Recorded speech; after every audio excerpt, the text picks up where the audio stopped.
আমরা বামপন্থীদের তাদের রাজনৈতিক যেটা হচ্ছে কোয়েস্ট সেইটা নিয়ে তারা যে যারা তাদেরকে আদার মনে করতেছে বা যাদেরকে তারা আদার করতেছে বলে আমরা মনে করতেছি ওদের কাছে তো পৌঁছাইতেই পারতেছে না।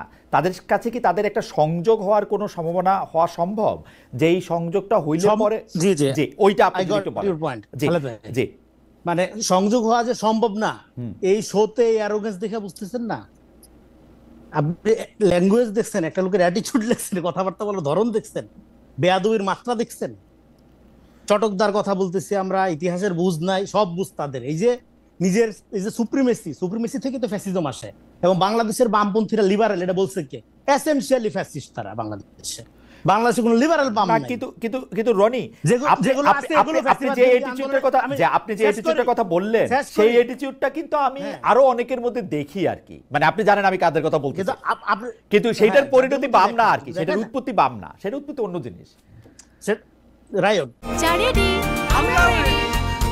চা মানে লাইফটা ভরপুর, চা মানে ইস্পাহানি মির্জাপুর। এখন দেখেন বাংলাদেশে এখানে যখন ফ্যাসিবাদের প্রশ্নটা প্রধান হলো, তখন কিন্তু এখানে যারা রিয়েলি জনমানুষের রাজনীতি মিন করে বাম ব্লকের, তারা কিন্তু ফ্যাসিবাদ বিরোধী আন্দোলনে শরিক হলেন, যুগপৎ আন্দোলনে যুক্ত হলেন।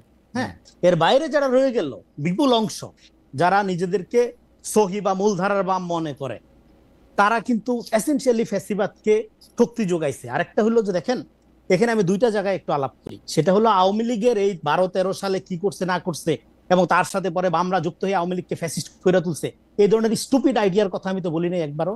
বাকশাল মনে নাই আপনাদের? বাকশালের মধ্য দিয়ে কি করা হয়েছিল?